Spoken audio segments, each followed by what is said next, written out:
السلام علیکم۔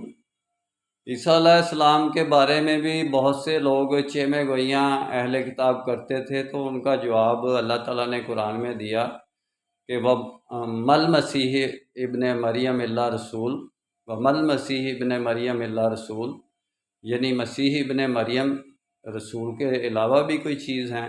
آپ لوگوں کو باقی باتوں سے کیا غرض ہے کہ آپ یہ دیکھیں کہ یہ بعد میں پیدا ہوئے آدم علیہ السلام کی نسل سے نہیں ہیں؟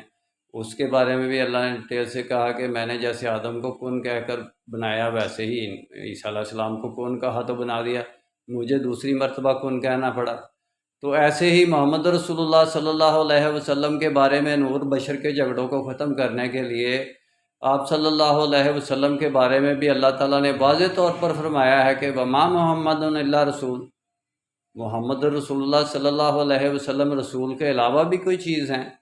اس کا مطلب یہ ہے کہ رسول کے معنوں کے اندر ہی سارے کا سارا محمد رسول اللہ صلی اللہ علیہ وسلم کا علم پوشیدہ ہے، رسول کے معنوں کے اندر ہی پوشیدہ ہے، اور رسول اب بھی ہمارے لیے ویسے کے ویسے رسول ہیں۔ اس کا یہی مطلب ہے کہ یعنی کہ سارے کا سارا علم اب بھی ہمارے پاس موجود ہے، وہ ما محمد الا رسول والی بات اب بھی ہمارے لیے وہی ہے، وہ آئے تو وہی حیثیت رکھتی ہے، رسول اب بھی ہمارے لیے وہی حیثیت رکھتے ہیں جیسے ہمارے درمیان موجود ہیں۔ تو پھر ہم کیوں یعنی کہ فرقہ بندی کو پسند کیے ہوئے ہیں، پھر کیوں تفرق میں پڑے ہوئے ہیں، پھر کیوں رسول کی جماعت نہیں بن رہے؟